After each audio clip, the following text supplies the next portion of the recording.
Up next is a Department of Health special session. To open this session, please welcome Dr. Clarito Cairo, Program Manager of the DOH Philippine Cancer Prevention and Control, and is currently an Occupational Safety and Health Practitioner at the Department of Health Central Office. Good evening, ladies and gentlemen. Our next session is a panel discussion entitled The Cancer Control Program of Asian Countries, Learning from Experiences and Best Practices. Our first panel speaker is Professor Soehartati Gondhowiardjo, a senior consultant at the Department of Radiotherapy at Cipto Mangunkusumo National General Hospital in Jakarta, Indonesia. She is the chairperson of the National Cancer Control Committee, president of the Federation of Asian Organizations for Radiation Oncology, president of the Indonesian Radiation Oncology Society, and national project coordinator for several IAEA projects. Our second panel speaker is Professor Ekaphop Sirachainan, AOS board member and president of the Thai Society of Clinical Oncology. He is an associate professor at the Oncology Unit of the Department of Medicine in Mahidol University and the chair of Ramatibori Comprehensive Cancer Center. Our third panel speaker is Professor Sanjeev Misra, AOS counselor and director and CEO of All India Institute of Medical Sciences in Jodhpur, India. He is a professor of surgical oncology at King George's University, sectional editor in oncology of the Indian Journal of Surgery, associate editor of Indian Journal of Surgical Oncology, president of the Indian Association of Surgical Oncology, a founder member of Indian Breast Group and Indian Liver Group, and member of the Board of Trustees of the Jodhpur Initiative.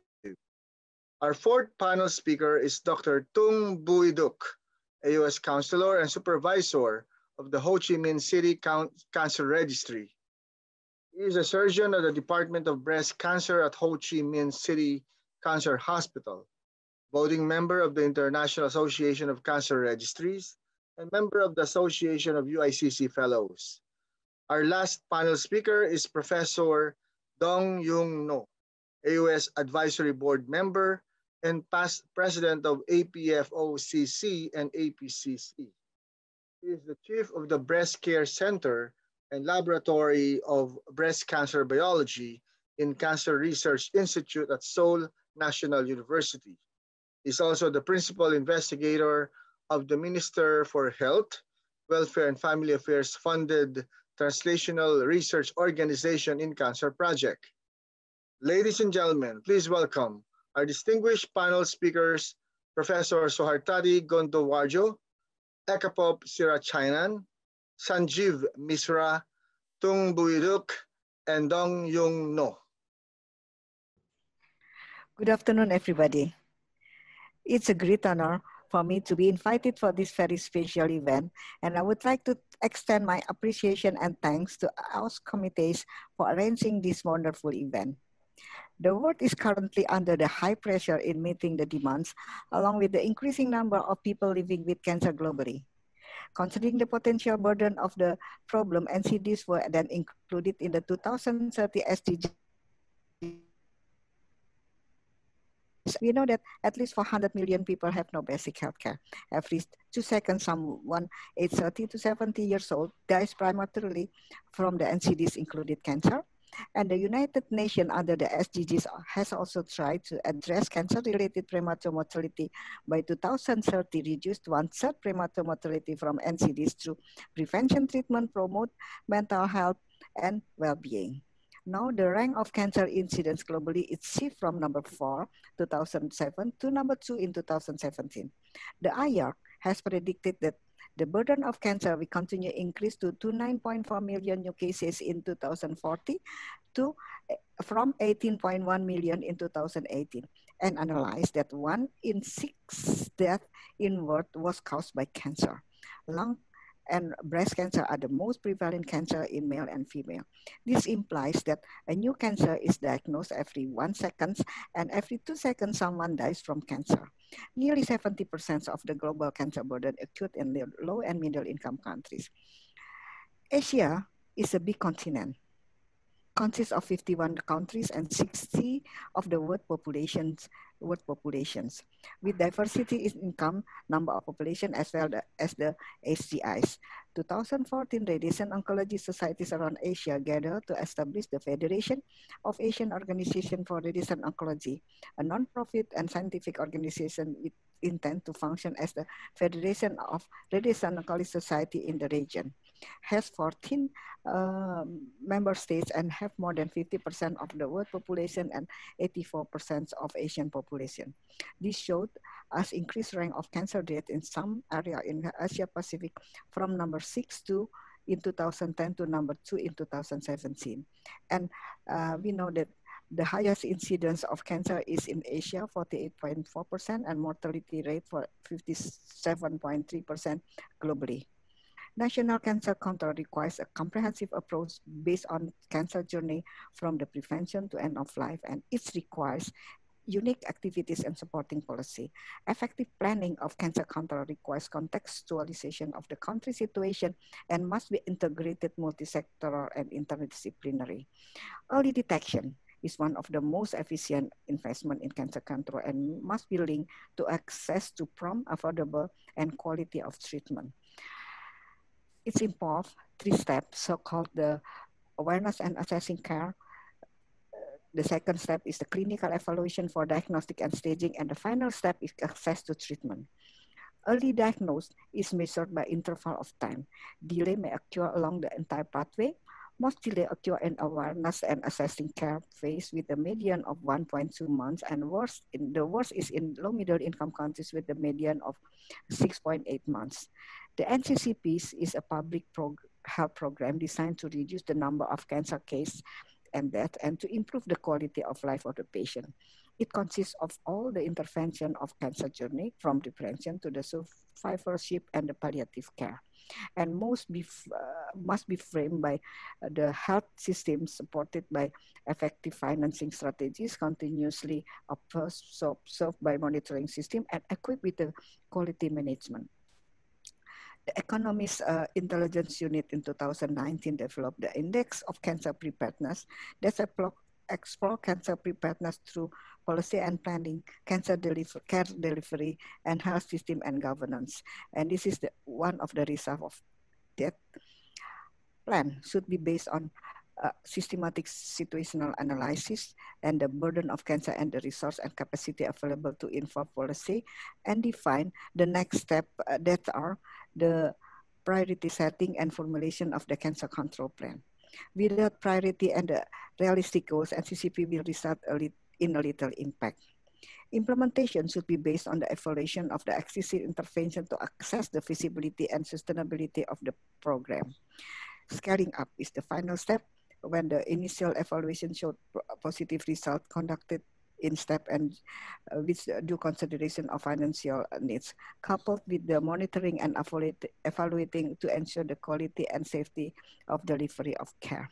Indonesia has also undergoing in epidemiological transition also from communicable disease to both communicable and NCD, so-called the double burden of the disease. The latest data showed that the prevalence of cancer increased from 1.4 to 1.8 2013-2018, with the breast and cervical cancer placed in the highest incidence of cancer, the highest incidence. The cancer incidence is predicted to increase 70% and 78% of cancer death in 2040, with the financing reaching the $275 million on the national health insurance from $103 million in 2013. Based on the NHI data, the catastrophic disease takes 20% of the total annual cost of the national insurance. Cancer financing also continues to be ranked in the top 3 of that. NCCC, National Cancer Control Committee, began in 2014, visiting together government, non-government, professional society, tried together to formulate the concept of NCCC. And at the end of 2014, it is signed as the NCCC decree by the Ministry of Health. Then first we begin formulated the logical matrix, root analysis, all possible factors that cause of cancer condition in the countries, high morbidity, high mortality, and high cost. Then we got all those factors, then put it all as a 13 goals in our NCCP strategic planning. Each goal has their own action plan and KPI. This is an example how we do the needs analysis for radiotherapy services within the countries based on IEA formula. Then we make a plan to fulfill the gap. That's the roadmap. And to completing the radiotherapy service, it should be parallel with the National Cancer Control Program in general. Indonesia strongly committed to fighting against cancer. So the government requests the IEA to conduct an integrated mission of program of action for cancer therapy, so-called the IMPACT program, to access the country cancer control capacities and recommend appropriate measures. The IMPACT mission first done in 2010, and in 2018, the review was requested by the Ministry of Health to access progress since 2010, as well as to identify remaining gap and needs to continue to strategically comprehensive cancer control. IMPACT gives several recommendations and be considered for inclusion in the next NCCP 2019, which will be linked with the interministerial National Action Plan for NCDs. Also, we incorporated the impact review recommendation into the medium-term development plan 2020-2024, residential instruction community campaign for healthy living, so-called the GERMAS, and also the government regulation year 2018 about minimal standard service and Ministry of Health program, Healthy Indonesian through the Family Approach program. In 2019, under the WHO and WHO shares guidance, the technical help, the NCCC developed the second National Action Plan 2020-2024. MUH intend to develop it more focused and pragmatic. Firstly, the program may prioritize the 3 common cancer, breast, cervical, and leukemia in children.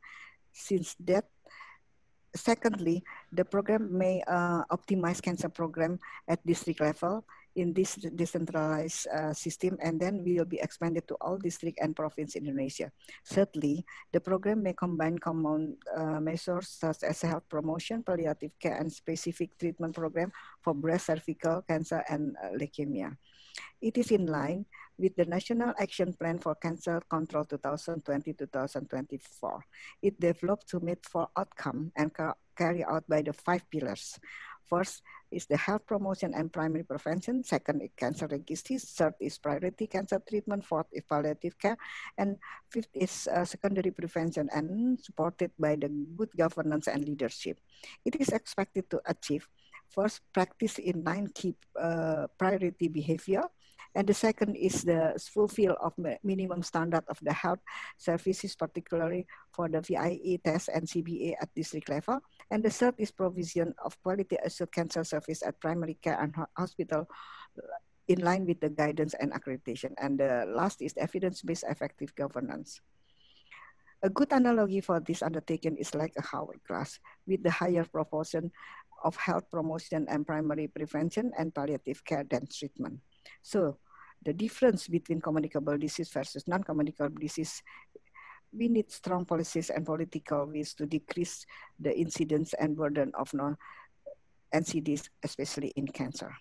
Then the effort also requires sustainable advocacy involving all key stakeholders and multi-sectorals engaged to the main purposes, which is to reduce the mortality and morbidity case of cancer in Indonesia. As a take-home message, this 10 key action. Thank you very much.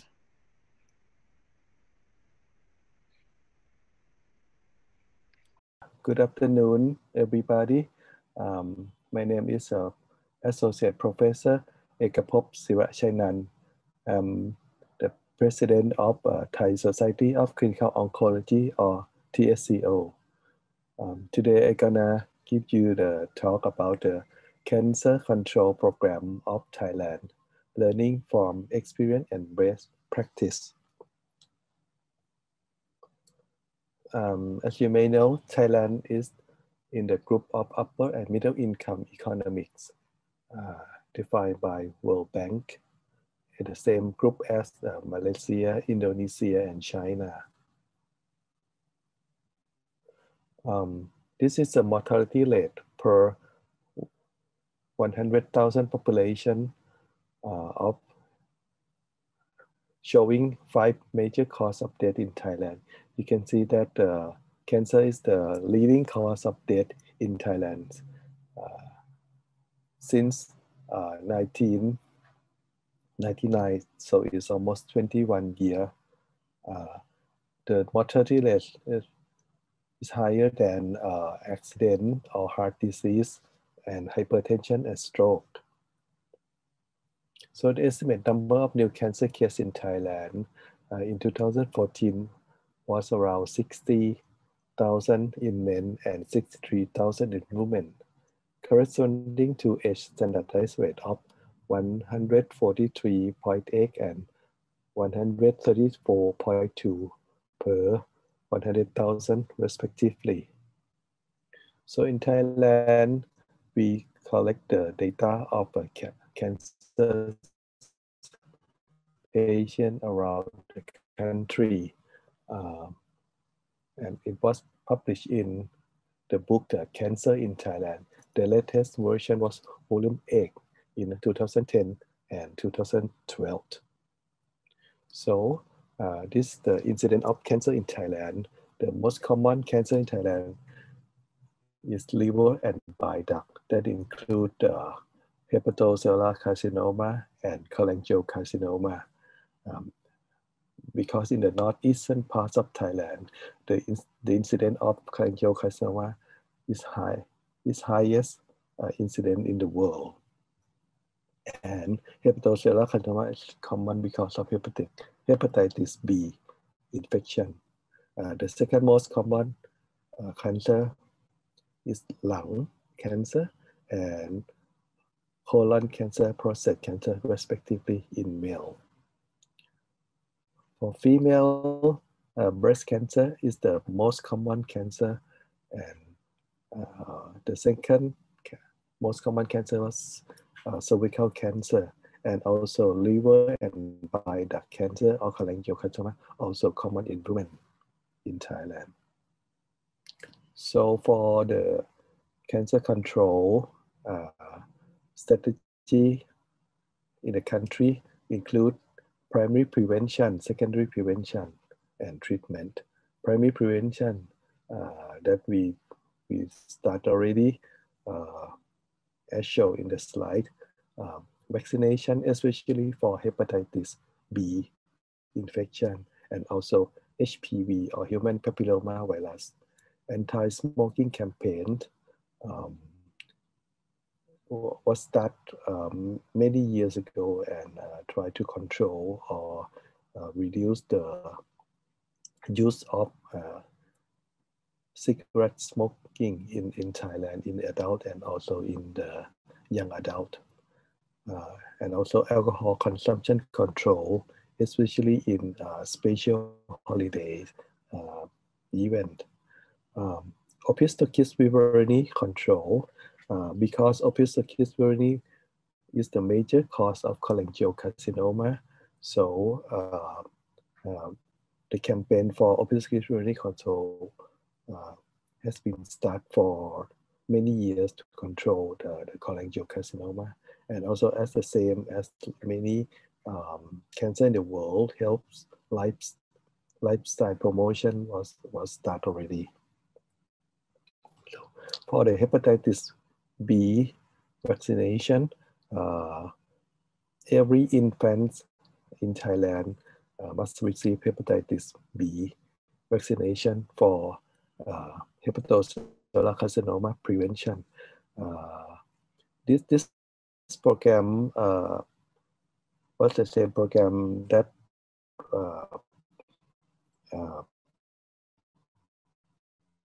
show the efficacy to prevent hepatitis,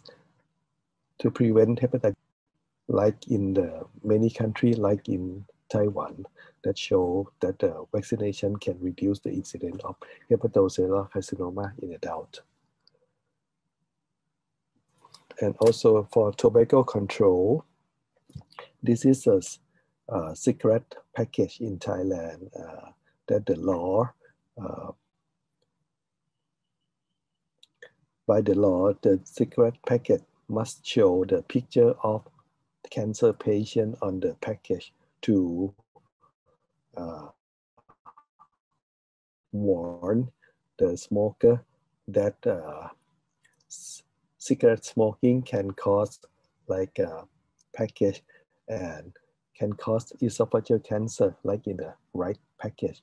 So this will warn and make the cigarette smoker to think again for the smoking of cigarette, or may bring them to stop cigarette smoking.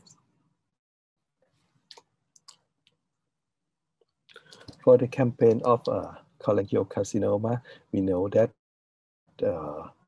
Opisthochis viverni, a parasite which stay in the fish, can cause the cholangiocarcinoma. So the project Look Free Thailand to educate the patient to avoid eating raw fish, and then they will prevent cholangiocarcinoma in most of the patients, especially in the northeastern part of Thailand. And also for the early detection or secondary prevention, there's some screening program in Thailand also, like a program for screening for cervical cancer. We do pap smear in people aged 30 to 60 every 5 years. Screening for breast cancer, breast cell examination in people aged 30 to 70, and clinical breast examination on the people, on the woman aged 40 to 70 years with mammogram.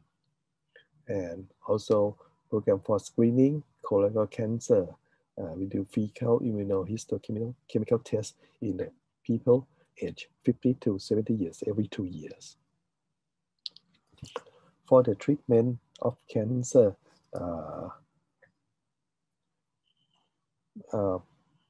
health insurance schema of the cancer patient in Thailand can be divided into 3 groups of schema, like show in the slide: Civil Servant Medical Benefit CSMBS, Social Security schema, and universal coverage.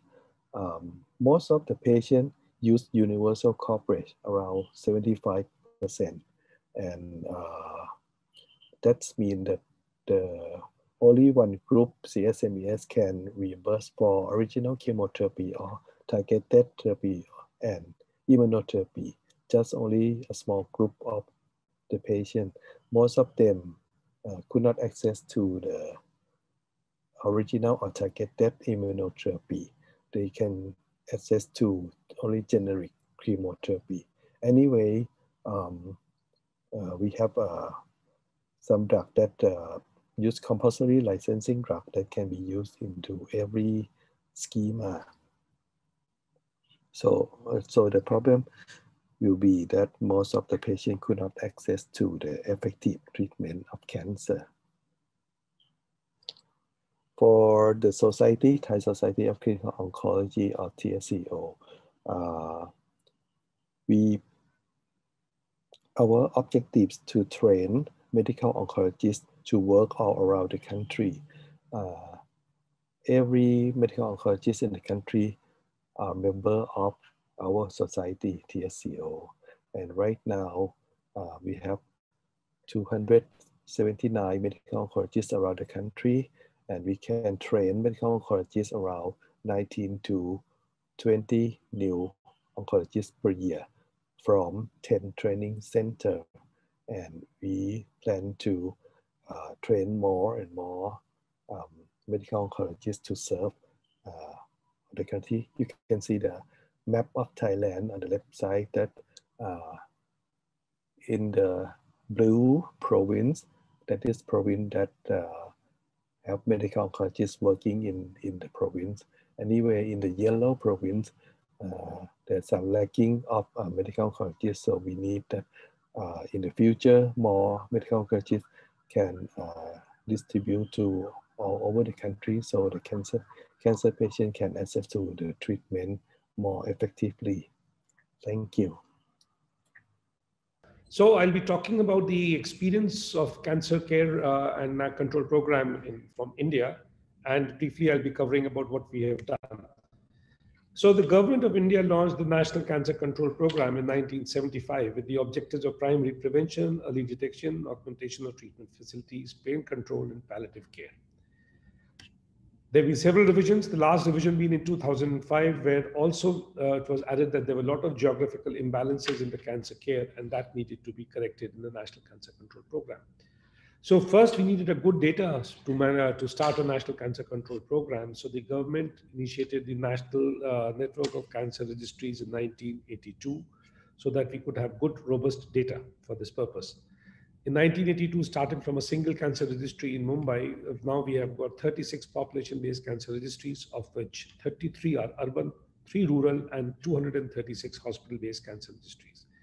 The government later also initiated a program of an atlas of cancer in India for this data.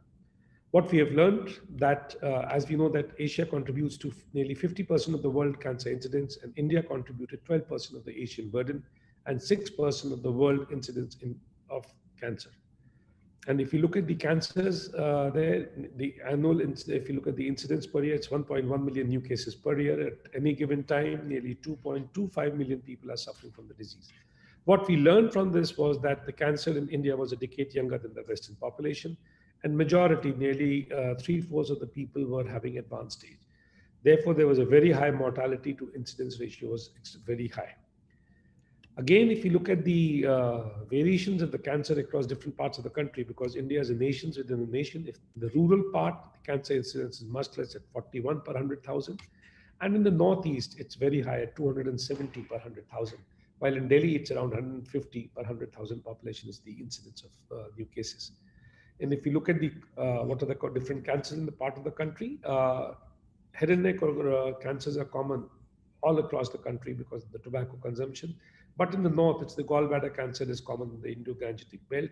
In the northeast, it's the nasopharynx and the esophagus. In south, we have also got gastric cancer is common. There is an increasing trend of cancer, and we expect around 2 million people suffering every year, new patients by 2040. And women tend to be having more prone to cancer, more cancer incidence than the men. This is because has been attributed to increased urbanization, the elements of the tobacco, environmental factors, change in the lifestyles, and a better capture of the data with this. If there's also been a major change in the trend of cancer, where cervical cancer was the commonest cancer in 1990, but in 2016 it was breast cancer, and tobacco-related cancers were again very common as before, and lung cancer also moved up the list. And this is again because of tobacco, environmental factors, pollution, and the decrease in the cervical cancer is because of better reproductive hygiene. Now, the objective of the cancer control program prevention, it's most cost effective. Tobacco control is still as the top for the primary prevention, and smokeless tobacco also contributes to a major part of cancer in the country besides smoking. Nearly 1/3 of all our cancers are because of tobacco, and nearly 50% of our cancers in men are because of tobacco consumption. But we have done well as far as the campaign against tobacco goes. We are among the top nations which are following the mass campaign against tobacco, and starting from different legislatures to be made against tobacco. We see we have made slow progress, but yes, we have made progress in this. But yes, more is to be done, and slowly it's going to bear dividends and have its positive effects seen. We've also included the effects of tobacco on health and in the school chapters, because a lot of teenagers pick up the habit. For early diagnosis, we don't have an active screening program because it's not cost effective, but cervix, breast, and oral cancers are very amenable to early detection. And if you look at it, the government has launched a program for non-communicable diseases, which has cancer, diabetes, cardiovascular diseases, and stroke. And in this, they've used added breast, cervix, and cervical cancer for a door-to-door screening and education. So they've trained the local healthcare workers to screen breast, oral, and cervical cancers once in 5 years by clinical breast examination, oral visual examination, and visual inspection with acetic acid. And the local healthcare workers, if they find anything abnormal and they think it's suspicious for cancer, refer it to a higher center. And they're also involved in education about healthy lifestyle to these people. If you look at the infrastructure for treatment, starting from 5 regional cancer centers in 1975, now there are 27 regional cancer centers besides a lot of institutions of national importance which are involved in cancer care, and also the private hospitals which are giving cancer care across the country. And if you look at the treatment facilities, our radiation machines number has gone up in the country, but still we are nearly 1,200 machines short as far as the atomic energy guidelines, which we hope to overcome soon. Coming to the trained manpower, we've started structured training in surgical oncology, medical oncology, radiation, and to have enough trained manpower so that enough workforce is available. And we also have specialty and fellowship training programs to provide cancer care across the country. Palliative care and pain relief, yes, remains a major problem, and new MD programs in palliative care have also been initiated for better palliative care in the country. 82% have no health protection in our country, and nearly 60 to 70 million people fall into poverty because of this. The government launched a program of Ayushman Bharat, where they were giving 0.5 billion Indian rupees per year to each family. That is, they had identified nearly 100 million families, and they were offering this. So this is a scheme which will be a game changer for cancer management and overall health improvement in the country. And there are standard management guidelines which have been advocated so that there is standardization of healthcare in the country, especially in the remote parts of the country. So if you look at our cancer control program, starting from the policy in 75 to generating, measuring the problem and generating data in 82, to control of the risk factors, then infrastructure and evidence-based guidelines. So we have done well, but yes, cancer care continues to evolve, and the cancer control program also involves, and it's still an unfinished agenda. Continuous efforts are needed at every level, and tobacco control continues to be a top priority, and strategies which work for India need to be evolved and are being worked on. And thank you again for this patient hearing, and thank you.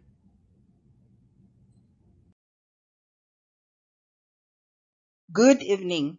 This is Dr. Corazon Ngelangel, AOS 2020 Manila, Secretary General and President of the Philippine Cancer Society. I will be giving the talk and the slides of Dr. Tung, AOS Counselor, Supervisor Ho Chi Minh City Cancer Registry, on the topic Cancer Control in Vietnam, focusing on cancer registry.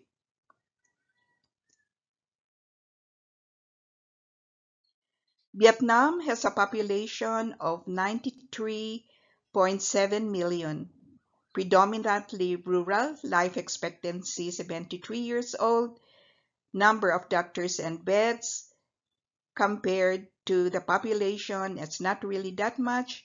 GDP per capita is $2,326 US.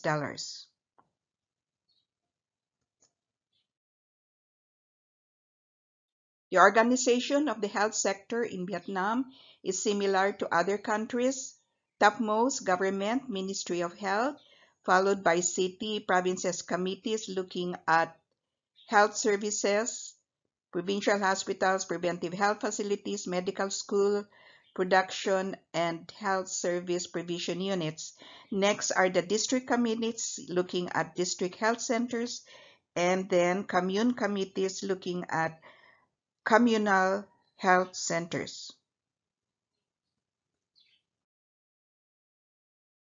Vietnam has NCD as the topmost diseases and on an increasing trend compared to communicable diseases, accidents, injury, and poisoning.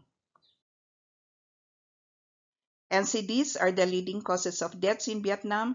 7 out of 10 deaths are caused by NCDs, and if you notice, cancer is the second leading NCD.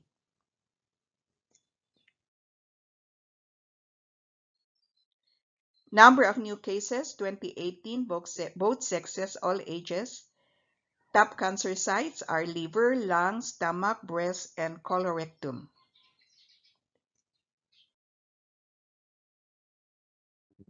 By males, top cancer sites are liver, lung, stomach, colorectum, nasopharynx. Among females, breast, colorectum, lung, stomach, and liver.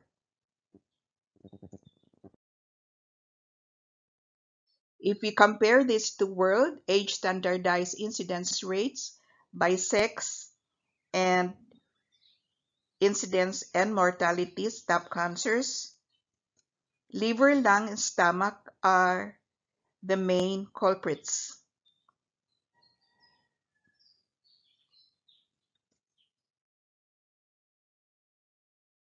Comparing cancer patterns, Vietnam versus Southeastern Asia, you notice that liver stands out in Vietnam and breast is the predominant cancer in Southeast Asia. Compare the cancer patterns in Vietnam versus developed regions. You notice liver and stomach standing out in Vietnam. And in developed countries, you notice breast and prostate as the most common cancer sites. And in Vietnam, you also note that prostate is not really that much.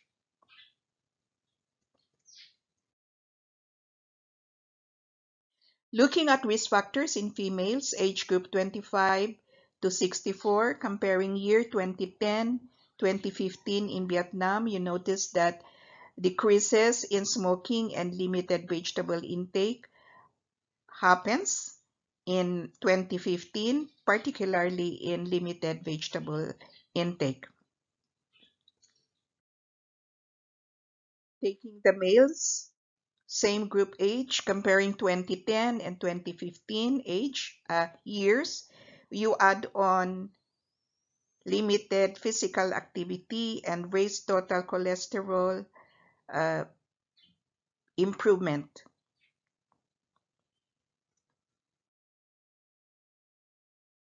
All the data that have been presented could not have been possible without the Vietnam population-based cancer registry.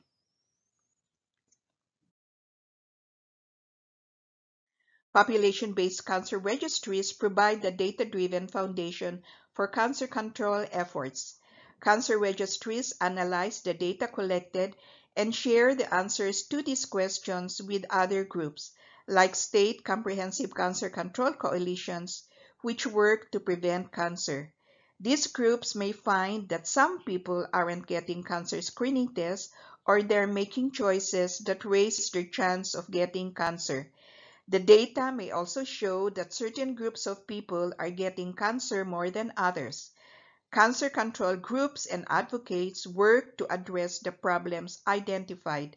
Then they look to cancer registries for new information to help them know if their solutions are working.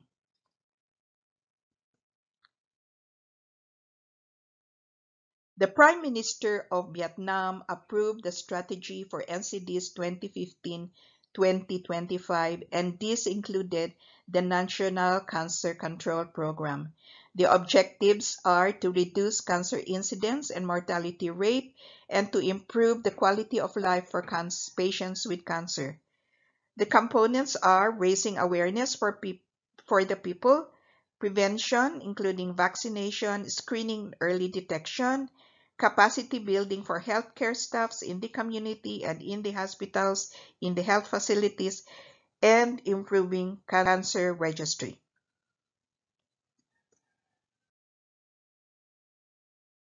There is a cancer network in Vietnam, and there are 8 major oncology hospitals scattered across the country. There are 71 department centers belonging to the general specialized hospitals at the provinces centers. There are 54 out of 63 provinces with a Center Department of Oncology, and this has been ongoing since less than 5 years now, still in the process of capacity building and equipment infrastructure maximization.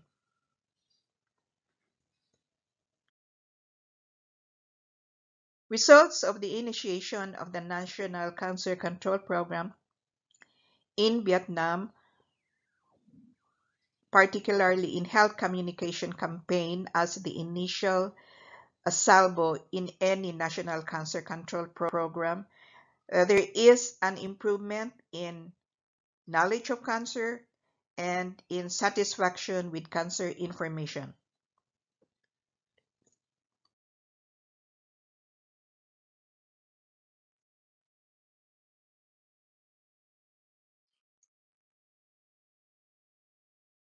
There is also ongoing implementation of the screening and early diagnosis program, particularly in breast, cervix, colorectal, and oral cancer. In coming up with screening programs, make sure that this is covered by health insurance and there is adequate follow-up after screening, and this should be under an organized screening program, and the focus of screening would be high-risk people, particularly in the early implementation of the organized screening program.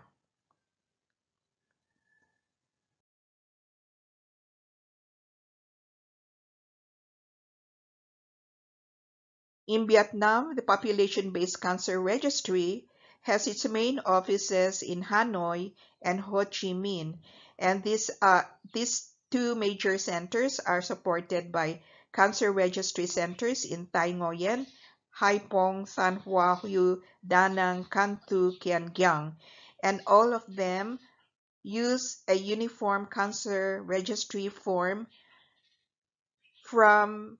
formulated from the International Agency Research on Cancer, WHO, based in Learnng, France. And this is also the form used by all the IARC-covered population-based cancer registry in the world.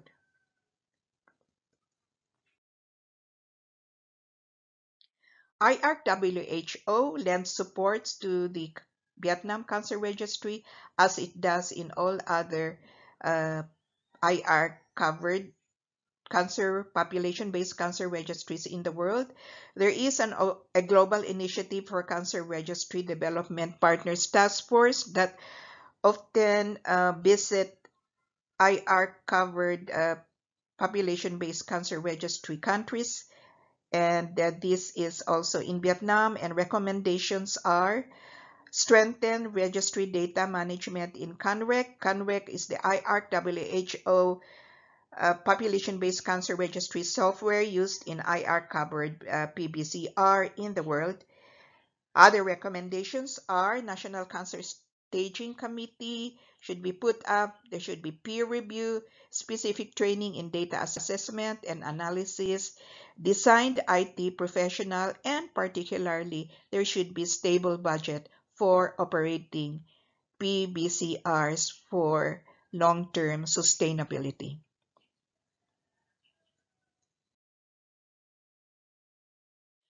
Vietnam National Cancer Control Program and Cancer Registry is in collaboration with institutions in the world.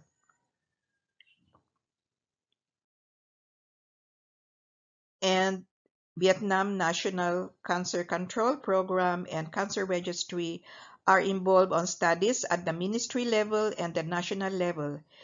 Ongoing researches are research on epidemiology, diagnosis, treatment of common cancers in Vietnam, new advances in diagnosis and treatment of some common cancers, new advances in diagnosis and treatment of breast cancer. In the State of Oncology in Indonesia meeting April 2018 in Hanoi, they planned studies which are now ongoing and are also future studies cancer registries involved in cancer surveillance, epidemiology, mortality, survival, researches in biobank, new technology in screening, biology markers in early detection, clinical trial studies, and studies on cancers in Indo-China countries, and hopefully now in all countries under AOS. Thank you. Cancer registries measuring progress, targeting action. Mr. Chairman, good afternoon, ladies and gentlemen. I'd like to talk to the National Cancer Control Program in Korea. Korea is one of the very successful countries in recent 30 years of cancer control. From now on, I will show you the example of a Korean case, and these slides were provided by Professor Min-kyung Lim and Keun-young Yu at National Cancer Center. Since 1983, major cause of death became cancer in Korean society. CVA and heart disease also gradually increasing with slow rate. The Korean government's cancer control policy was started by Ministry of Health and Welfare when it formulated a plan to establish the National Cancer Center in 1989. In 1996, the government initiated a comprehensive 10-year plan for cancer control, and the third 5-year plan for national cancer control has been launched in 2016 with the comprehensive evaluation on previous work during the first and second term. Cancer control comprises mainly 4 components: primary prevention, early diagnosis, cancer treatment, and palliative care. So the first term was building infrastructure and capacity building initiated by National Cancer Control Act and Plan. And National Cancer Control, Cancer Registry and Statistics Expert Institute or organization, and funds for research and program operation. Actually, the purpose of NCCP was reduction of cancer burden by reducing incidence and mortality, hence increasing survival. NCC has 13 regional cancer centers all over the nation in order to decrease disparity in medical accessibility.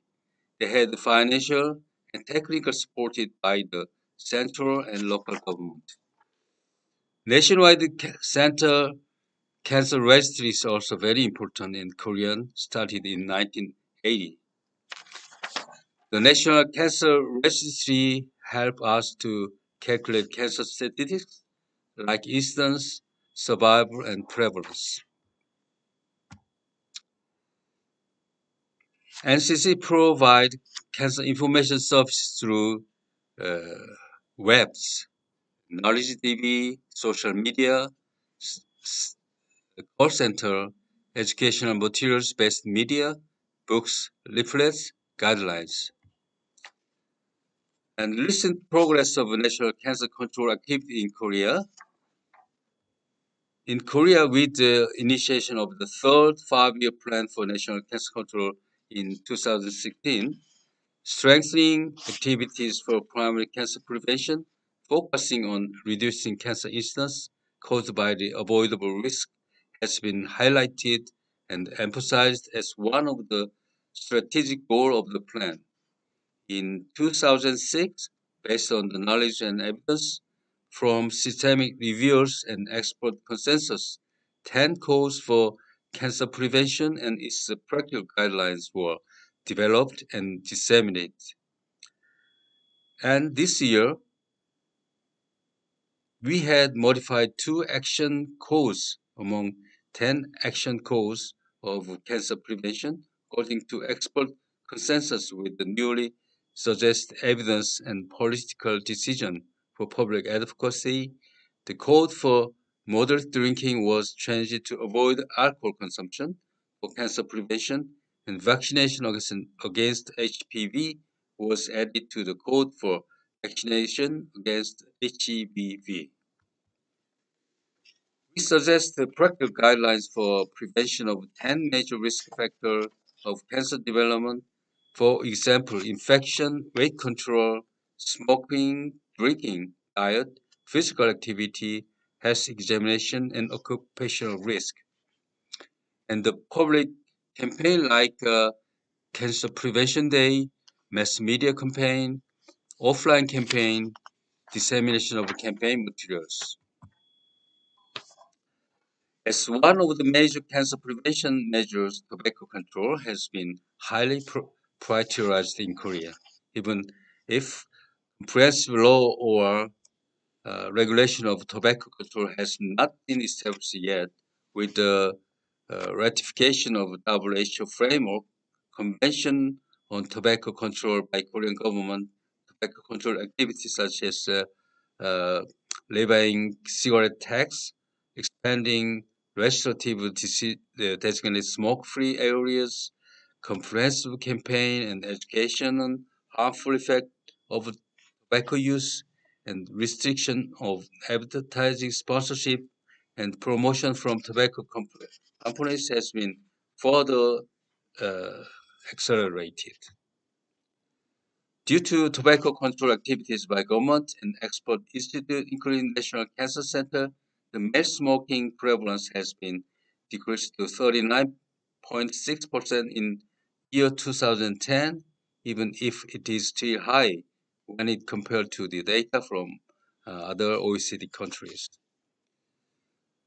Infectious agents such as HPV, H. pylori, and CS has been considered as important contributors of cancer development in Korea. The universal HPV vaccine program that has run since the early 1980s has shifted the risk toward intermediate endemicity, and it has led lowering the risk of liver cancer in Korea. In PEP model, 6 stages of health behavioral change, which is unaware of each, unengaged by each, deciding about acting, decide not to act, decide to act. Acting were considered for practicing of each code for cancer prevention. As a result of campaign and public education on cancer prevention, the percentage of those who know that cancer is avoidable and who aware 10 codes for cancer prevention has been increased from 53% and 46.5% in 2007 to 66 and 68 in 2016, respectively. Organized national cancer screening was managed by 2 systems depending on cost coverage. That is lowered 50% of income level, and Medicaid is by National Cancer Screening Program without payment, and under 50% of income level, National Health Insurance Cancer Screening Program from NHI beneficiaries.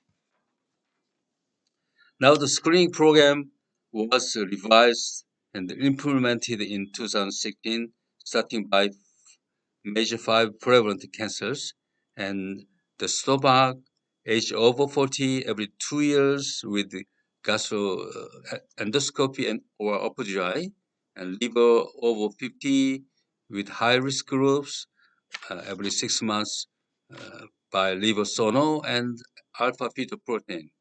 And for colorectal over 50 years of age, every 1 year, FOBT, if positive, colonoscopy or DCB. And for breast, over 50 years of age, woman, every 2 years, mammography and the CBE. And cervical cancer over 20 years of age, woman, every 2 years, pap smear was recommended. And the National Cancer Screening Guidelines were revised, and the lung cancer was added later for every 1 year or low-dose lung CT for smokers aged 55 to 74 with 30 pack year or above. Participation ratio in NSCP and CSP by year was surprisingly increased each year since 2002 until 10 years, around 2011 to 2012, shown in this graph.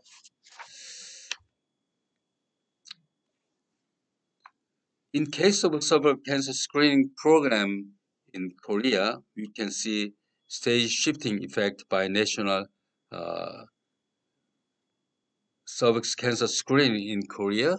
So the invasive cancer become less and the carcinoma in situ is increasing, shown in this figure. And breast cancer incidence pattern in Korea is unique in age distribution.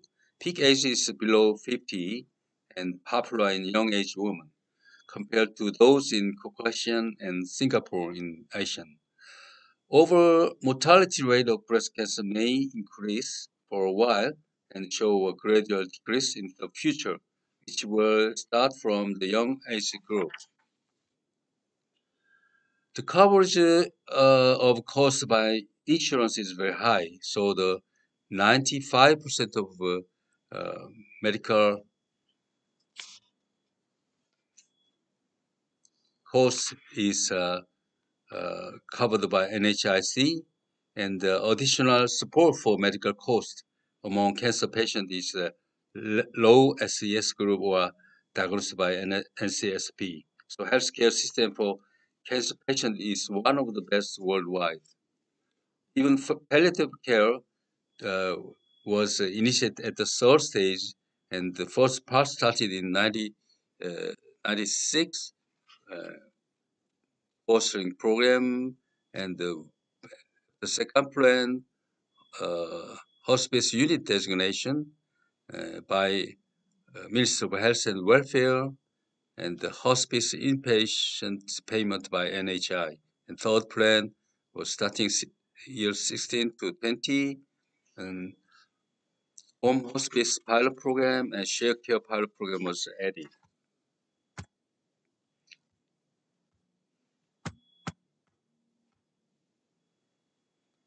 Current status of palliative care institutions is expanding year by year and with more beds.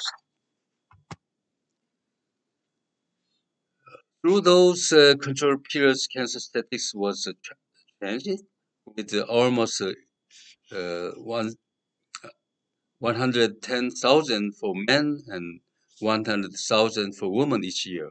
The number was increasing since 1999 to make plateau in 2011. Now the age standardized rate become less every year. Breast in major cancer is also changing. Breast, prostate, colon cancer is increasing as in advanced nations, and the breast and colorectal cancer is particularly increasing. 5-year survival rate is also increasing, measured by 5-year periods. Then early detection and development of treatment strategies has contributed.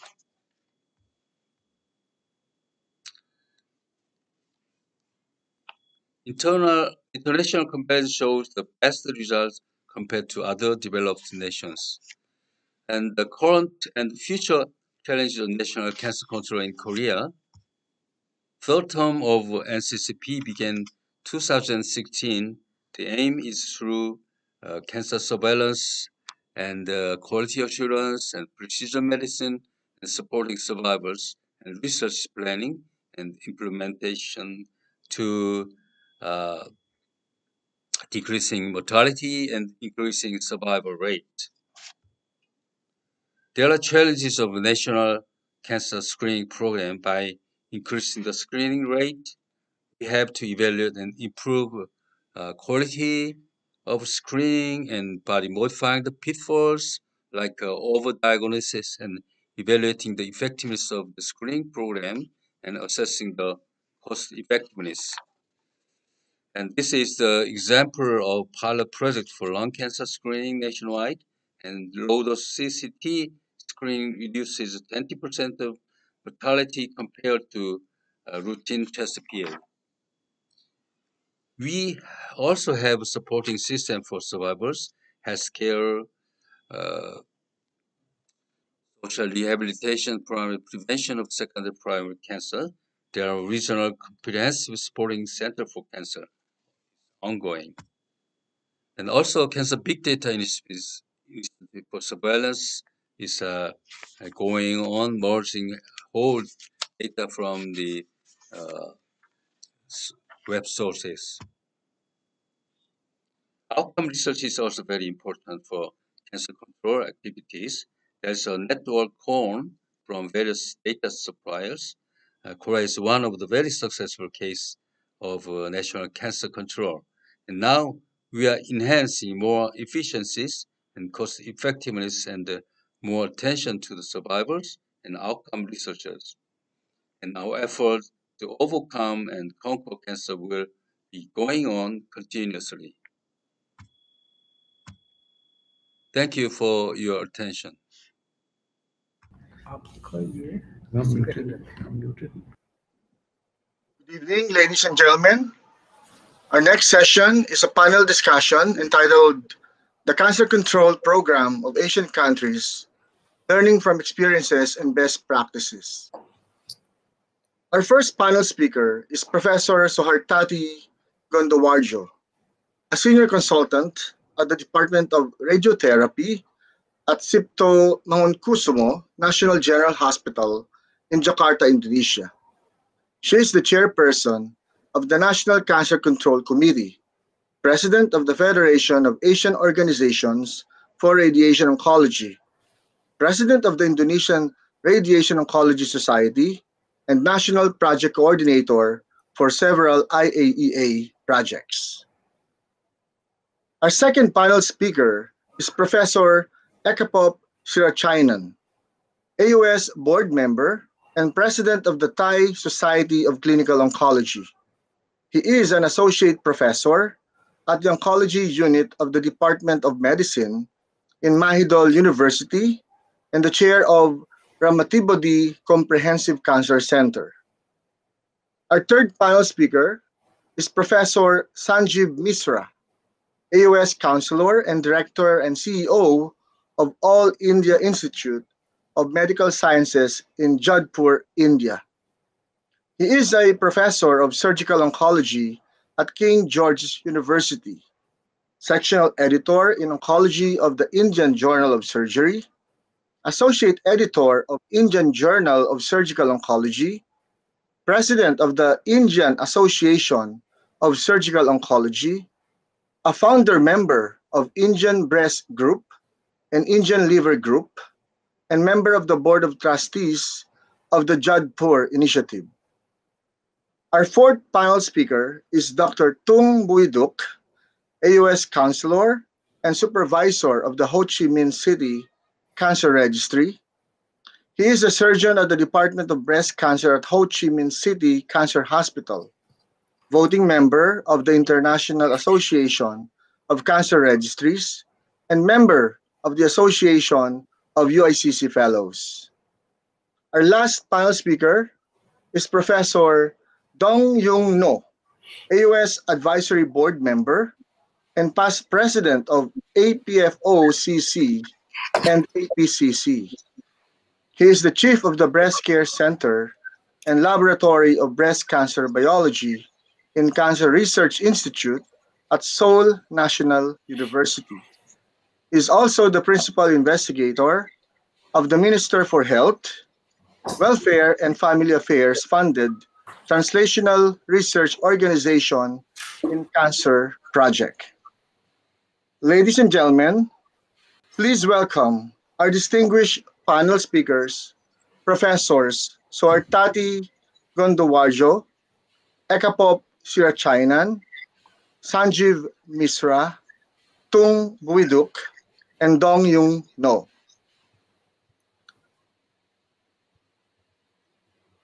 Good afternoon. Good afternoon, everybody.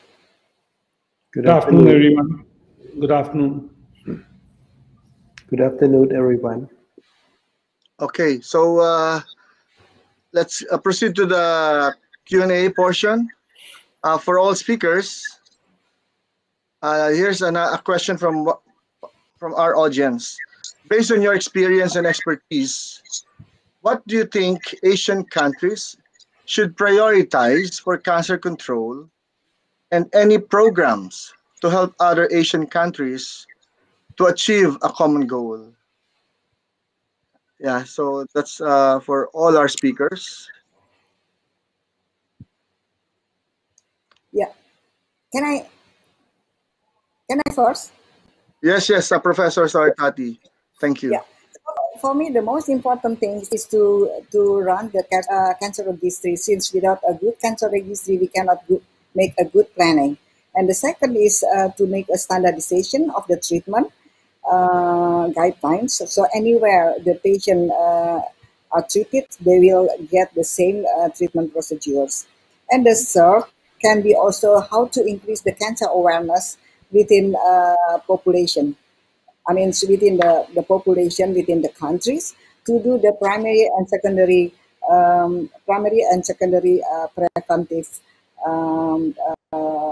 preventive things.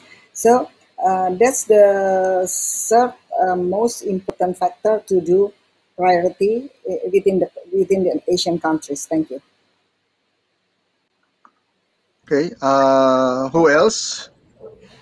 So,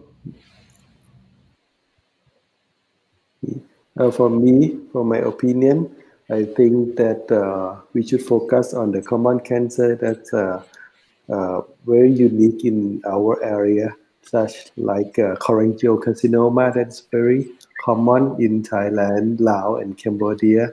So we lack a lot of knowledge about the disease, like pathogenesis and how to screen the disease, how to treat effectively. So we need a lot of research, collaboration between Asian area so that we can solve that problem. Thank you.